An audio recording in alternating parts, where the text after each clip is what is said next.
Student, তাহলে আমরা আজকে নতুন চ্যাপ্টার শুরু করছি। সেটা হচ্ছে দেহ তরল ও সংবহন, মানে বডি ফ্লুইড অ্যান্ড সার্কুলেশন। আমাদের যেহেতু বেঙ্গলি ভার্সন এবং ইংলিশ ভার্সন দুটো ভার্সনেরই স্টুডেন্ট থাকে, ফলে আমি দুরকম ভাবেই কিন্তু বলবো যাতে সবারই সুবিধা হয়। তাহলে এই চ্যাপ্টারটায় আমাদের মেনলি পড়তে হবে ব্লাড সার্কুলেশন নিয়ে, রক্ত সংবহন তন্ত্র নিয়ে। তো সেখানে পরে আসছি, প্রথমে আমি একটু ইন্ট্রোডাকশন দিয়ে নিই যে এই চ্যাপ্টারে আমরা কোন কোন জিনিস নিয়ে পড়বো। প্রথমে এই চ্যাপ্টারটার নাম হচ্ছে দেহ তরল ও সংবহন। তাহলে আমাদেরকে জানতে হবে যে প্রথমে দেহ তরল কি জিনিস।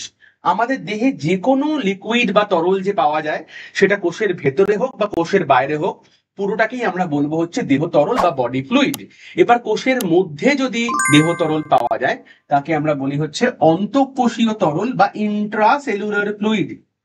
মানে কোষের মধ্যে, যেমন কোষের মধ্যে যে সাইটোপ্লাজম থাকে, তার মধ্যে জল থাকে, বিভিন্ন আয়ন থাকে, বিভিন্ন প্রোটিন থাকে। তাহলে এই যে তরলটা কোষ পর্দার ভিতরে আমাদের দেহে, তাকে আমরা বলবো অন্তঃকোষীয় তরল বা ইন্ট্রাসেলুলার ফ্লুইড। আর বহিঃকোষীয় তরল কোষের বাইরে পাওয়া যাবে কিন্তু আমাদের দেহের মধ্যে, তাকে বলবো আমরা এক্সট্রা সেলুলার ফ্লুইড। এর অনেক রকম এক্সাম্পল হতে পারে।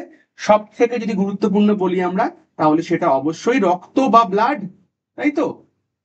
2 নম্বর যদি বলি আমরা লিম্ফ। তাহলে আমাদের এই চ্যাপ্টারে কিন্তু আমরা মোস্টলি ব্লাড নিয়েই পড়বো, আর দু একটা কথা আমাদের লিম্ফ বা লসিকা নিয়ে বলতে হবে।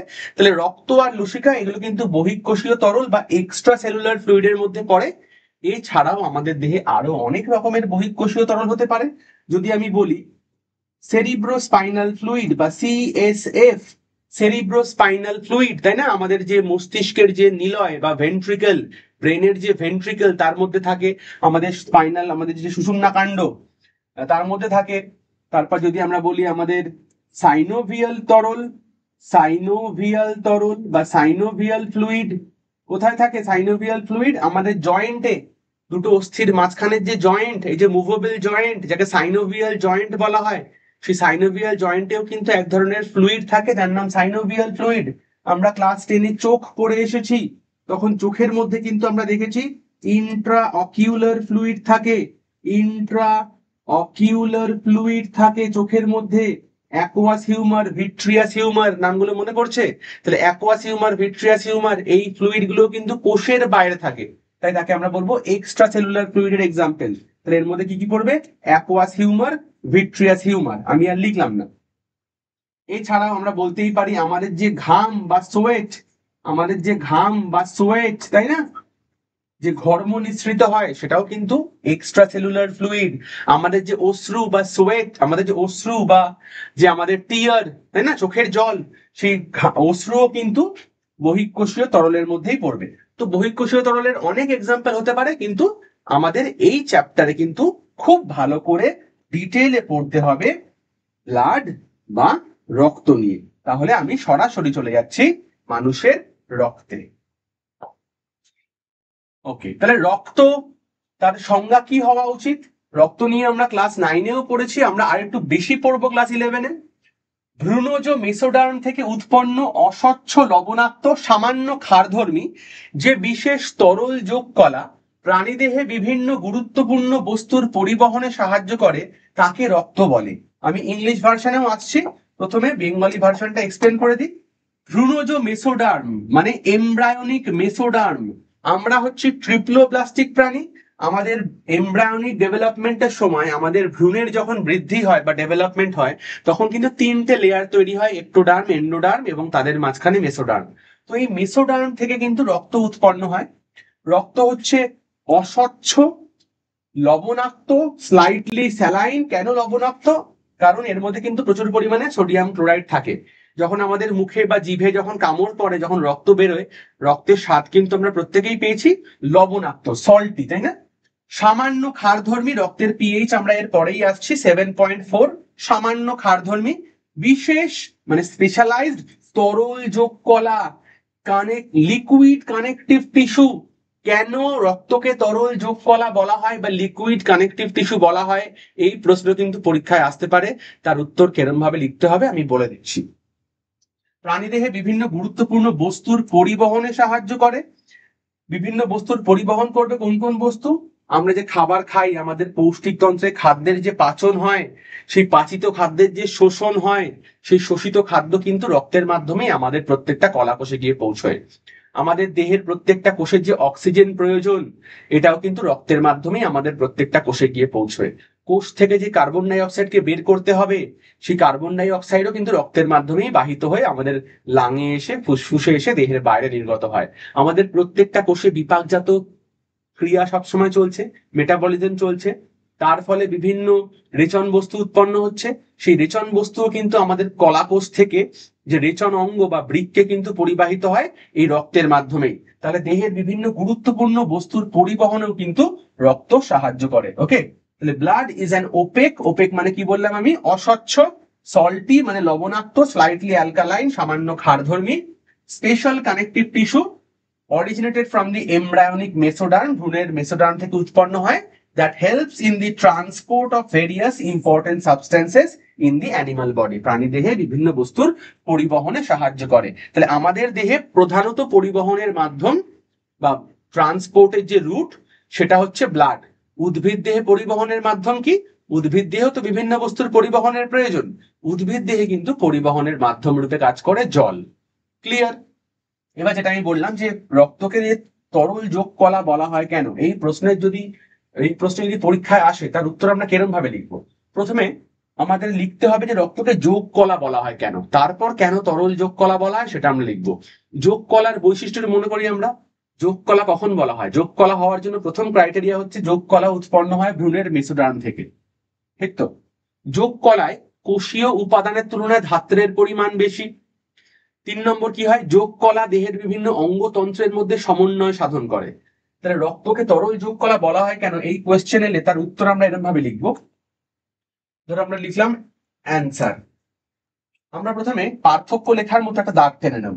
বাঁ দিকে লিখবো যোগ কলা বা কানেকটিভ টিস্যু, বাঁ দিকে লিখবো যোগ কলা বা কানেকটিভ টিস্যু, ডান দিকে লিখবো রক্ত বা ব্লাড। 1 নম্বর পয়েন্ট লিখবো যোগ কলার দিকে, আমি আর লিখছি না, আমি বলছি আস্তে আস্তে, তোমরা লিখে নাও। যোগ কলা দিকে লিখবো যে যোগ কলা ভ্রূণের মেসোডার্ম থেকে উৎপন্ন হয়, যোগ কলা ভ্রূণের মেসোডার্ম থেকে উৎপন্ন হয়। রক্তের দিকেও 1 নম্বর পয়েন্ট দিয়ে লিখবো রক্ত ভ্রূণের মেসোডার্ম থেকে উৎপন্ন হয়। ক্লিয়ার? যোগ কলা ভ্রূণের মেসোডার্ম থেকে উৎপন্ন হয়, রক্ত ভ্রূণের মেসোডার্ম থেকে উৎপন্ন হয়। 2 নম্বর পয়েন্ট, যোগ কলায় কোষীয় উপাদানের তুলনায় ধাত্রের পরিমাণ বেশি, যোগ কলায় কোষীয় উপাদানের তুলনায় ধাত্রের পরিমাণ বেশি। রক্তেও কোষীয় উপাদানের তুলনায় ধাত্রের পরিমাণ বেশি। রক্তে কোষীয় উপাদান মানে রক্তকণিকা 45% এবং ধাত্র বা প্লাজমা হচ্ছে 55%। আমরা একটু পরেই রক্তের উপাদান পড়তে গিয়ে দেখব। তাহলে আবার 2 নম্বর পয়েন্ট বলি, যোগ কলায় কোষীয় উপাদানের তুলনায় ধাত্রের পরিমাণ বেশি থাকে। রক্তেও রক্তেও কোষীয় উপাদান 45% এবং ধাত্র 55%, অর্থাৎ রক্তেও কোষীয় উপাদানের তুলনায় ধাত্রের পরিমাণ বেশি। 3 নম্বর পয়েন্ট কি লিখবো? যোগ কলা দেহের বিভিন্ন অঙ্গ ও তন্ত্রের মধ্যে সমন্বয় সাধন করে। যোগ কলা দেহের বিভিন্ন অঙ্গ ও তন্ত্রের মধ্যে সমন্বয় সাধন করে। রক্তের দিকে 3 নম্বর পয়েন্ট লিখবো রক্ত দেহের বিভিন্ন অঙ্গ ও তন্ত্রের মধ্যে সমন্বয় সাধন করে। তাই তো, রক্ত দেহের বিভিন্ন অঙ্গ ও তন্ত্রের মধ্যে তো কানেকশন তৈরি করছে তো, তাই না? বিভিন্ন পদার্থ পরিবহন করে নিয়ে যাচ্ছে, তাই তো? রক্ত দেহের বিভিন্ন অঙ্গ ও তন্ত্রের মধ্যে সমন্বয় সাধন করে। তাহলে 3টে জিনিস লেখার পর আমরা এবারে এই পার্থক্য তো না, সিমিলারিটি লিখলাম কিন্তু পার্থক্যের মতো স্টাইল করে লিখলাম। লেখার পর এবার এখানটা প্যারা করে লিখবো যে রক্ত এবং যোগ কলার মধ্যে উপরিউক্ত সাদৃশ্যগুলি থাকার জন্য রক্তকে যোগ কলা বলা হয়। কি লিখবো? যোগ কলা এবং রক্তের মধ্যে উপরিউক্ত সাদৃশ্যগুলি থাকার জন্য রক্তকে যোগ কলা বলা হয়, রক্তকে যোগ কলা বলা হয়। লেখা হয়ে গেল। তাহলে রক্তকে, কোশ্চেন ছিল রক্তকে তরল যোগ কলা বলা হয় কেন। আমাদের এত অব্দি উত্তরে আমরা কি প্রমাণ করলাম? যে রক্তকে যোগ কলা বলা হয় কেন। ক্লিয়ার? এবার তরল বলা হয় কেন সেটা এক্সপ্লেন করব। এবারে আমরা লিখব যে রক্তের প্লাজমা বা রক্তরসের প্রায় 90 থেকে 92% জল রক্তের রক্তরস বা প্লাজমার প্রায় 90 থেকে 92% জল এবং স্বাভাবিক তাপমাত্রায় রক্ত তরল এবং স্বাভাবিক তাপমাত্রায় রক্ত তরল, তাই রক্তকে তরল যোগ কলা বলা হয়।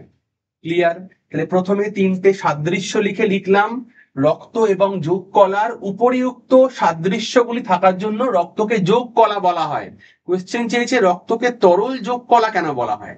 এবারে কি লিখলাম, রক্তের রক্তরস বা প্লাজমার প্রায় 90 থেকে 92% জল এবং স্বাভাবিক তাপমাত্রায় রক্ত তরল, তাই রক্তকে তরল যোগ কলা বলা হয়। তাহলে কোয়েশ্চেনটা 2 নাম্বার বা 3 নাম্বারের যদি আসে আমাদের সেমিস্টারে, আমরা কিন্তু এরকম ভাবে গুছিয়ে সুন্দর করে লিখবো, তাহলেই ফুল মার্কস পাবো।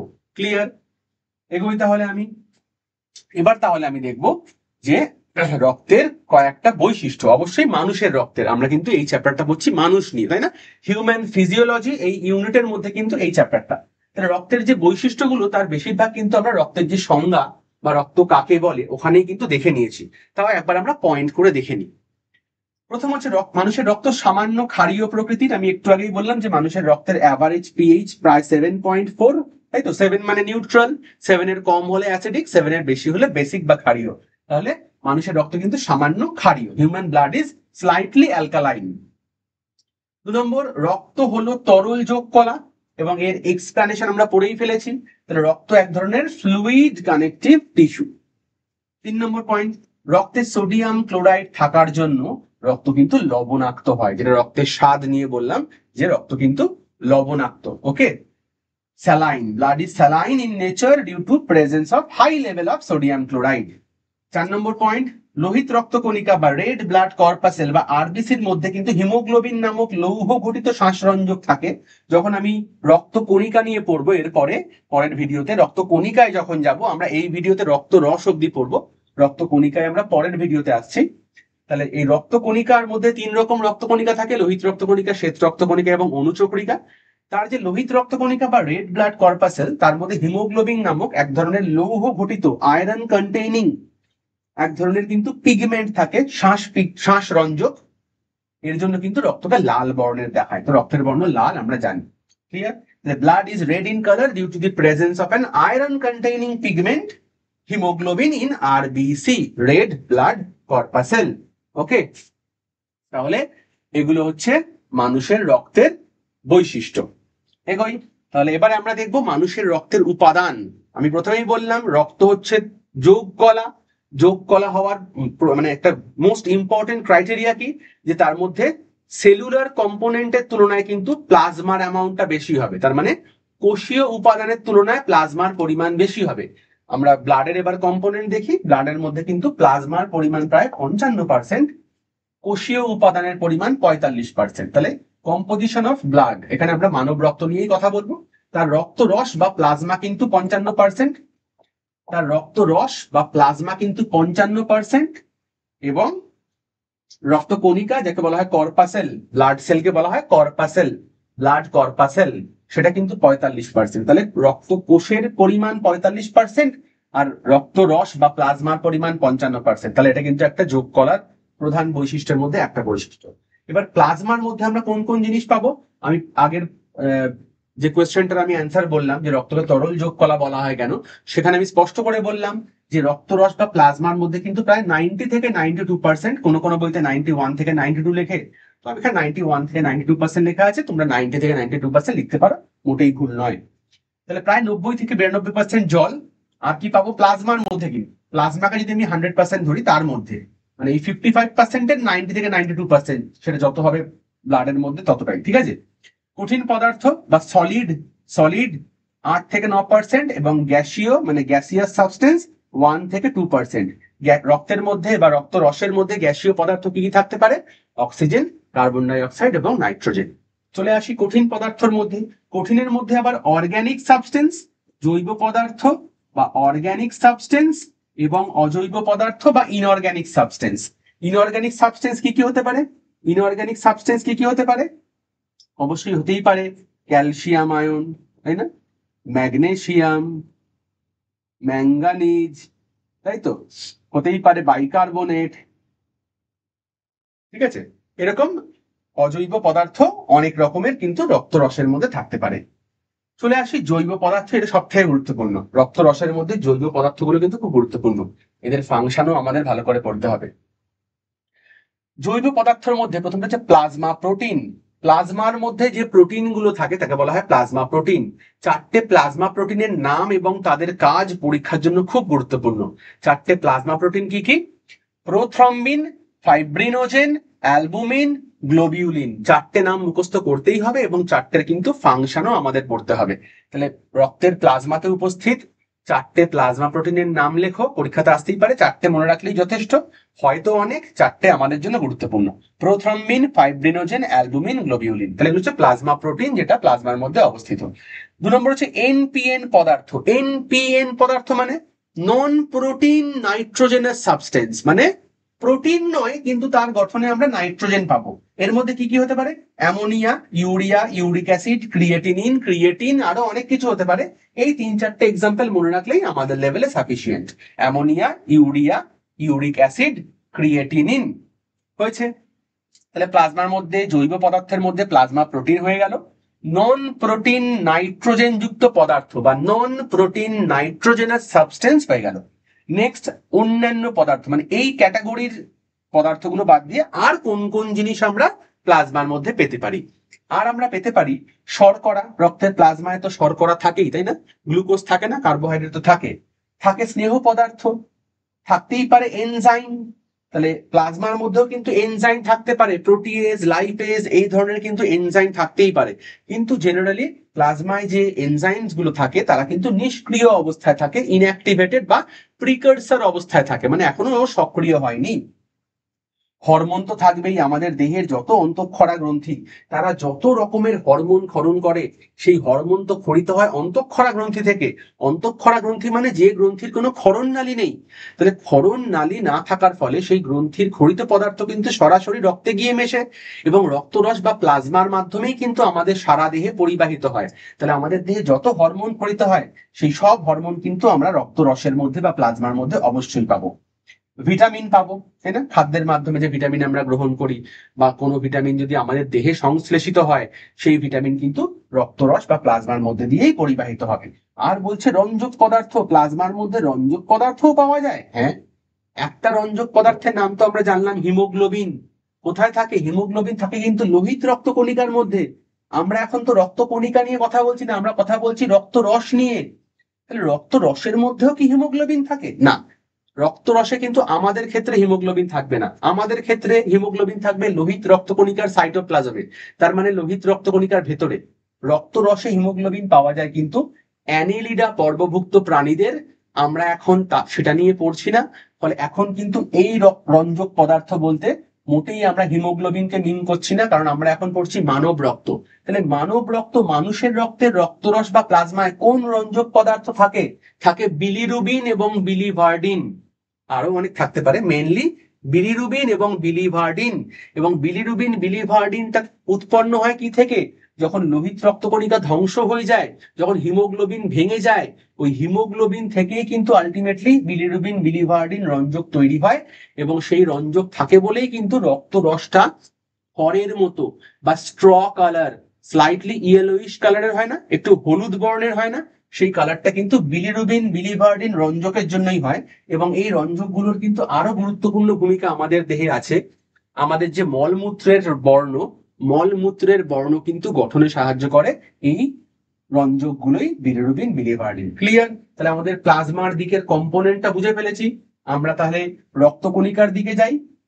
এই ভিডিওতে রক্তকণিকার জাস্ট কম্পোনেন্ট গুলোর নামই জানবো, এদের বিষয়ে ডিটেইলে কিন্তু আমরা পরের ভিডিওতে আসবো। ওকে, তাহলে রক্তকণিকা আমরা জানি লোহিত রক্তকণিকা বা ডাব্লিউবিসি, শ্বেত রক্তকণিকা, সরি, লোহিত রক্তকণিকা বা আরবিসি, রেড ব্লাড কর্পাসেল, শ্বেত রক্তকণিকা বা হোয়াইট ব্লাড কর্পাসেল ডাব্লিউবিসি, এবং অনুচক্রিকা বা প্লেটলেট। ওকে, শ্বেত রক্তকণিকাকে আবার দুভাগে ভাগ করা যায়। শ্বেত রক্তকণিকার সাইটোপ্লাজমের মধ্যে যদি দানার উপস্থিতি থাকে তাকে বলা হয় দানাদার বা গ্র্যানিউলোসাইট, এবং শ্বেত রক্তকণিকা বা ডাব্লিউবিসির সাইটোপ্লাজম যদি দানাবিহীন হয় তাকে বলা হয় দানাবিহীন বা আগ্র্যানিউলোসাইটস। গ্র্যানিউলোসাইট 3 রকমের হয়, নিউট্রোফিল, ইওসিনোফিল এবং বেসোফিল। দানাবিহীন বা আগ্রানিউলোসাইট দু রকমের হয়, মোনোসাইট এবং লিম্ফোসাইট। এত অব্দি ক্লিয়ার? তাহলে আমরা কিন্তু এবারে চলে যাব ব্লাড প্লাজমা সম্বন্ধে পড়তে। ক্লিয়ার? এগোই। আচ্ছা, তাহলে রক্তরস বা প্লাজমা, রক্তের প্রায় 55% উপাদানই হলো রক্তরস বা প্লাজমা, যেটা আমরা দেখলাম, যার মধ্যে কোনো রকমের কোষ পাবো না। তাহলে রক্তরসটা হচ্ছে অকোষীয় এবং তার মধ্যে প্রোটিন থাকে, থাকে তো, তাই না? Prothrombin, fibrinogen, albumin, globulin. তাহলে প্রোটিন সমৃদ্ধ কিন্তু এক ধরনের ধাত্র।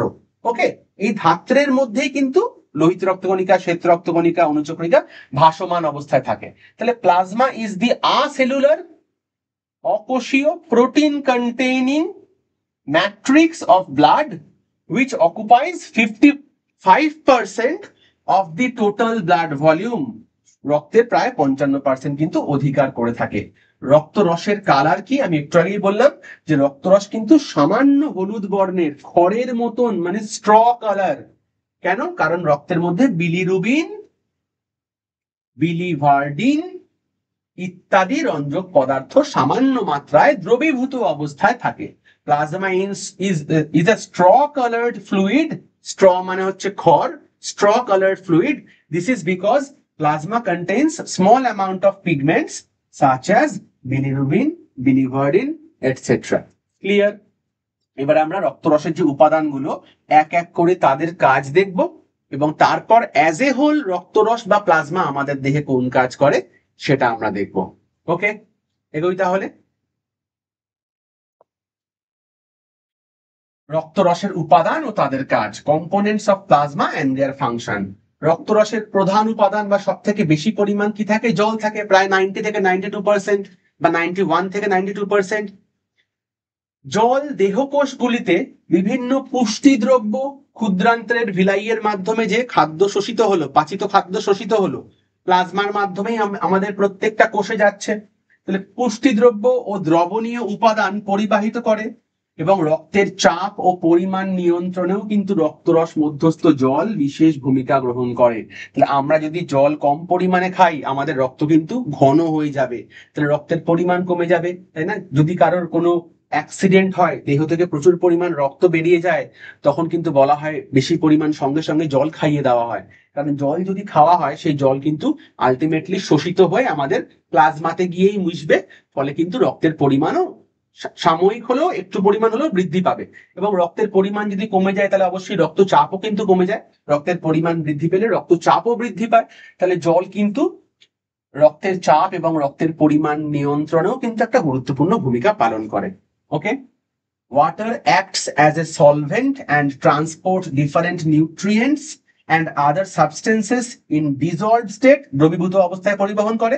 It also controls the blood pressure and amount of blood in the body। তাহলে রক্তের চাপ এবং রক্তের পরিমাণ কিন্তু দেহে নিয়ন্ত্রণ করে জল। ক্লিয়ার? সরে যাবো একটুখানি। ওকে, নেক্সট প্লাজমা প্রোটিন, এবং বললাম যে চারটে প্লাজমা প্রোটিনের নামও আমাদের মনে রাখতে হবে এবং তাদের কাজও আমাদের মনে রাখতে হবে। তাহলে এক এক করে শুরু করি। প্রথম প্লাজমা প্রোটিন হচ্ছে সিরাম অ্যালবুমিন।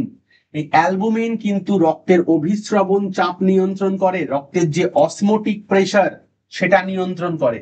2 নম্বর সিরাম গ্লোবিউলিন।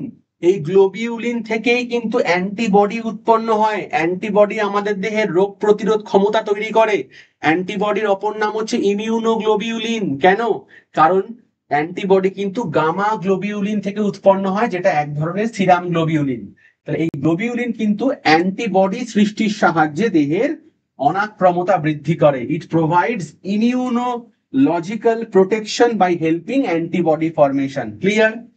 অ্যালবুমিন বুঝে গেলাম, গ্লোবিউলিন বুঝে গেলাম। প্রোথ্রম্বিন এবং ফাইব্রিনোজেন এই দুটো প্লাজমা প্রোটিনের নাম কিন্তু আমরা ক্লাস 9-এ পড়েছিলাম রক্ততঞ্চন পড়ার সময়। ব্লাড কোয়াগুলেশন বা রক্ততঞ্চন আমরা ডিটেইলে এই চ্যাপ্টারেই পড়বো, অনেক ডিটেইলে। কিন্তু ওপর একটা নলেজ কিন্তু আমাদের ক্লাস 9-এ আছে। সেই ক্লাস 9-এর নলেজ থেকে একটু মনে করো, প্রোথ্রম্বিন, ফাইব্রিনোজেন, তাই না, থ্রম্বোপ্লাস্টিন, এই ধরনের কিন্তু নামগুলো আমরা পড়েছিলাম। তার মধ্যে প্রোথ্রম্বিন এবং ফাইব্রিনোজেন কি প্লাজমা প্রোটিন। প্রোথ্রম্বিন এবং ফাইব্রিনোজেন এই প্লাজমা প্রোটিন কিন্তু ব্লাড কোয়াগুলেশন বা রক্ত তঞ্চনে সাহায্য করে। দুটোরই কিন্তু সেম কাজ, রক্ত তঞ্চনে সাহায্য করে। এবার রক্ত তঞ্চনে কোথায় কিভাবে কাজ করে সেটা আমরা ডিটেলে কিন্তু এই চ্যাপ্টারেই পড়বো। এখনই চিন্তিত হওয়ার কোনো কারণ নেই। ক্লিয়ার? এত অব্দি হয়েছে? তাহলে প্লাজমার বিভিন্ন উপাদানের আমরা কাজ করছি, তার মধ্যে জল পড়া হয়ে গেল, প্লাজমা প্রোটিন পড়া হয়ে গেল। আমরা তাহলে এগোই। নেক্সট 3 নম্বর কি? খনিজ আয়ন সমূহ। খনিজ আয়ন তো আমরা দেখলাম, তাই না? সোডিয়াম থাকে, ক্লোরাইড থাকে, বাইকার্বনেট থাকে, ক্যালসিয়াম, ম্যাগনেসিয়াম, ম্যাঙ্গানিজ, বিভিন্ন রকমের আয়নগুলো আছে। এবার এদের রক্তরসে বা প্লাজমায় কি ভূমিকা? রক্তে calcium, magnesium, sodium, chloride, bicarbonate ইত্যাদি খনিজ আয়ন উপস্থিত থাকে। এরা রক্তের পিএইচ মাত্রা নিয়ন্ত্রণে বিশেষ ভূমিকা পালন করে। পিএইচ আমরা জানি, এই পিএইচটার ব্যালেন্স মেনটেন করার জন্য কিন্তু এই আয়নগুলো খুব গুরুত্বপূর্ণ ভূমিকা গ্রহণ করে। তার মধ্যে আবার ক্যালসিয়াম, আবার সেই রক্ততঞ্চনে কিন্তু ক্যালসিয়াম গুরুত্বপূর্ণ ভূমিকা পালন করে, আমরা ক্লাস 9-এ পড়েছি। তার মধ্যে আবার ক্যালসিয়াম কিন্তু রক্ত তঞ্চনে সাহায্য করে। ঠিক আছে? Calcium, magnesium, sodium chloride, bicarbonate, etc. ions help to regulate blood pH and calcium helps in blood coagulation. Clear? 4 নম্বর উপাদান শর্করা। শর্করা মানে রক্তরসে মেনলি কি থাকে? গ্লুকোজ। এই গ্লুকোজ কিন্তু নির্দিষ্ট মাত্রায় থেকে কোষের বিপাকীয় কাজে সাহায্য করে। সেলুলার যে মেটাবলিজম হয় সেটা কিন্তু আমাদের কন্ট্রোল করে গ্লুকোজ, তাই তো? গ্লুকোজের একটা লেভেল, নির্দিষ্ট লেভেল কিন্তু আমাদের রক্তে আছে, তার থেকে বেড়ে গেলে কিন্তু বলা হয় না ব্লাড সুগার হয়েছে। যারা মানে ডায়াবেটিসে আক্রান্ত কি হয়, এই গ্লুকোজ লেভেলটাই কিন্তু বেড়ে যায়। ওকে, তাহলে সুগার মুখ্যত কোনটা? Glucose is present at specific concentration, নির্দিষ্ট মাত্রায়, কিন্তু এর থেকে বেড়ে গেলেও সমস্যা, কমে গেলেও সমস্যা, সুগার ফল করে যাবে, কমে গেল। In blood plasma and helps in metabolism. হয়েছে? এবার দেখি 5 নম্বর উপাদান, সেটা হচ্ছে উৎসেচক। যেগুলো বললাম আমি একটু আগে, যে লাইপেজ, প্রোটিয়েজ এই ধরনের এনজাইম কিন্তু প্লাজমায় থাকে, কিন্তু তারা কিন্তু নিষ্ক্রিয় অবস্থায় থাকে, বা প্লাজমায় তাদের ইনহিবিটর থাকে, মানে এদের কিন্তু কাজ করতে দেয় না জেনারেলি। রক্তরসে উপস্থিত বিভিন্ন উৎসেচক যেমন প্রোটিয়েজ, লাইপেজ ইত্যাদি বিপাকীয় কাজে সহায়তা করে, মানে জেনারেলি প্লাজমার মধ্যে কাজ করে না, বাহিত হয়ে দেহের বিভিন্ন জায়গায় গিয়ে সেখানে কাজ করে। ওকে, enzymes such as protease, lipase, etc. are present in plasma and help in metabolism. 6 number hormone. এটা সম্বন্ধেও বলে নিয়েছি যে যেহেতু হরমোন খরিত হয় আমাদের দেহে অন্তঃক্ষরা গ্রন্থি থেকে, অন্তঃক্ষরা গ্রন্থির কোনো ক্ষরণনালী থাকে না, ফলে সেই পদার্থগুলো ওই গ্রন্থি থেকে সরাসরি রক্তে মিশে যায় এবং রক্তের মাধ্যমে বাহিত হয়ে দেহের বিভিন্ন কলাকোষে পৌঁছয়, সেখানে কিন্তু নির্দিষ্ট কার্য সম্পাদনা করে। যেমন এখানে কয়েকটা এক্সাম্পল দেওয়া আছে, ইনসুলিন, গ্লুকাগন, থাইরক্সিন, 3টে হরমোন বলা আছে। আমাদের দেহে যদি 30 রকমের হরমোন খরিত হয়, তাহলে 30 রকম হরমোনই কিন্তু রক্তরস বা প্লাজমার মাধ্যমেই বাহিত হবে। এখানে 3টে জাস্ট আমি এক্সাম্পল দিয়েছি। এই হরমোনগুলো রক্তরসে নির্দিষ্ট পরিমাণে থাকে। ইনসুলিন, গ্লুকাগন তো আমরা জানি যে ব্লাড গ্লুকোজ লেভেলটাকে মেনটেন করে, রক্তে শর্করার মাত্রাকে নিয়ন্ত্রণ করে, এবং থাইরক্সিন তো অনেক কাজ করে। তার মধ্যে মোস্ট ইম্পর্টেন্ট কাজ কোনটা? আমাদের দেহের যে ব্যাসাল মেটাবলিক রেট বা মৌল বিপাকীয় হার তাকে নিয়ন্ত্রণ করে। তাহলে ইংলিশে কি বলা আছে? Hormones such as insulin, glucagon, thyroxine etcetera are present in plasma. Insulin and glucagon regulates blood glucose level and thyroxine maintains the BMR. Next রঞ্জক। রঞ্জক পদার্থ নিয়েও বলে দিয়েছি যে বিলিরুবিন, বিলিভার্ডিন এই রঞ্জকগুলো কিন্তু রক্তরসে থাকে, এবং এই রঞ্জকগুলো আমাদের মলমূত্রের বর্ণ গঠনে সাহায্য করে। মলমূত্রের বর্ণ গঠনে সাহায্য করে। তাহলে রক্তরসের যে প্রধান প্রধান উপাদানগুলো এবং তাদের যে ফাংশনগুলো, সেগুলো কিন্তু আমরা ওভারঅল পড়ে নিলাম। এবার দেখবো যে অ্যাজ এ হোল এই সব মিলিয়ে রক্তরস কোন কাজ করে। তাহলে এই কাজগুলো যাদের বোঝা হয়ে গেছে, তাহলে কিন্তু এর পরের যদি কোয়েশ্চেনটা আসে যে রক্তরসের 3টে কাজ লেখো, এখান থেকেই কিন্তু আমাদের এই কাজগুলো বেরিয়ে আসা উচিত। তাহলে রক্তরসের কাজ, ফাংশনস অফ প্লাজমা। 1 নম্বর পুষ্টি দ্রব্যের পরিবহন, আর নিশ্চয়ই এক্সপ্লেন করতে হবে না।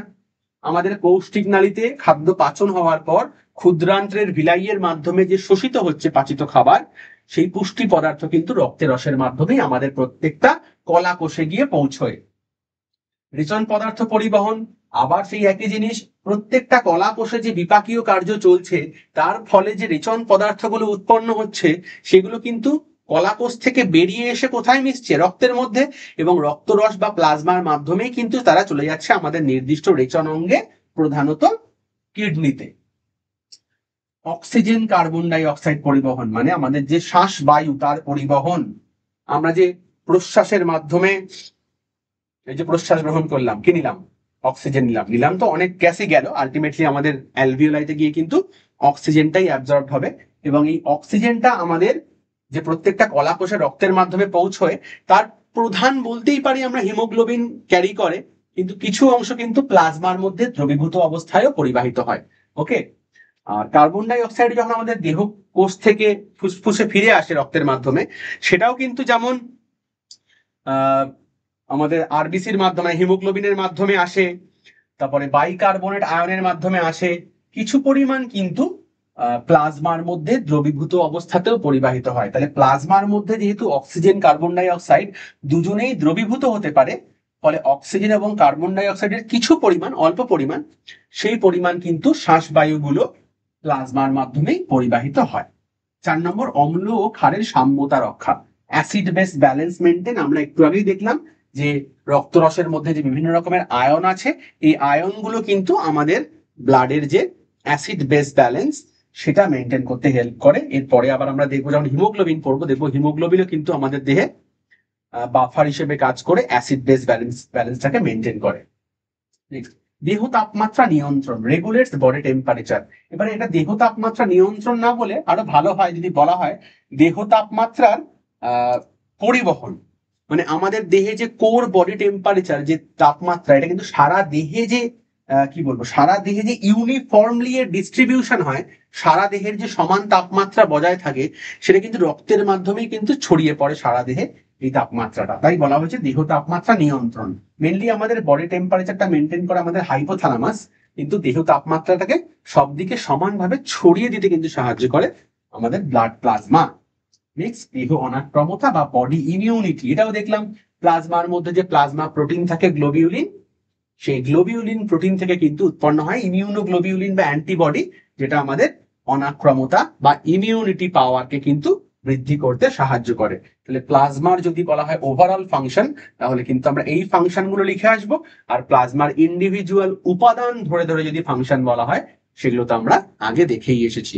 তাহলে এই ভিডিওতে এত অবধি, এরপরে আমরা ফিরে আসছি কিন্তু রক্তকণিকা নিয়ে। ঠিক আছে।